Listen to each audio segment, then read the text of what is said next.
Completing the square. So once you got this technique down, it's easy, but when you first start out, remember, that was really hard. There were a lot of steps. So let's refresh our memories. If we have, let's say we want to build a trinomial that is a perfect square trinomial. So that means it would, if we factored it, it would be something like this. And in this case, it'll be a plus because it's plus plus. So what number or what constant would we have to add to this to make it a trinomial so that it factors as a perfect square? We know we'll have an x up here. We just don't know, okay, what should I have back here?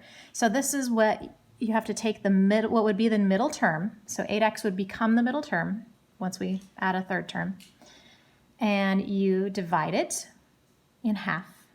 So 8 divided by 2 equals 4. And then you take that value and square it.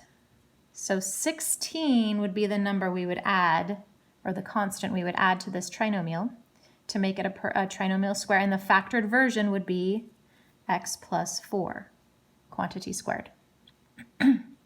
So that's the completing the square technique. Let's do another one. Let's do, let's do one that's, well, let's do another one. So x squared plus 14x plus what? So take your middle term, have, square it. 49, right? You've got this down.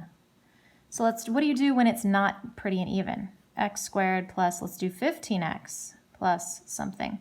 So we take the 15, have it. So that's actually 15 over 2. I would leave it in a fraction.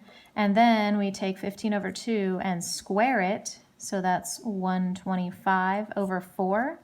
So you're actually adding this weird fraction.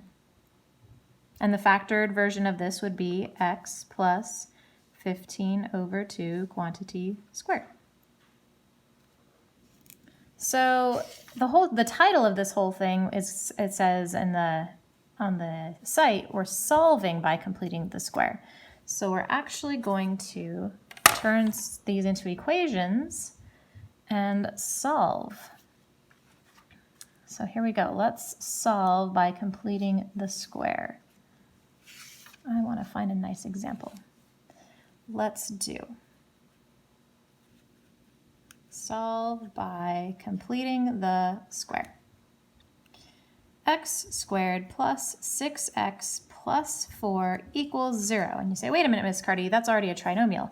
Yes, but it's not a perfect square trinomial. So let's make it a perfect square trinomial. We have x squared plus 6x. So leave your quadratic and linear terms stuck together. Leave some room. And then we'll have the plus 4. And we're going to complete the square. This is going to be our trinomial square right here. All right, here we go. 6, have it. 3, square it. 9, so we're going to add 9. But now our equation is unbalanced. So we're going to have to add 9 to the other side. So we've got to do a plus 9 over here. Now we can factor, so this is x plus 3, quantity squared, and then we've got this plus 4 hanging out, equals 9. Okay, so we will subtract 4 from both sides. X plus 3, quantity squared, equals 5. And now we've isolated the perfect square. How do you undo a perfect square? You take the square root. So we have x plus 3 equals plus or minus the square root of 5. Plus or minus because this was a perfect square, we took the square root of it. Subtract 3.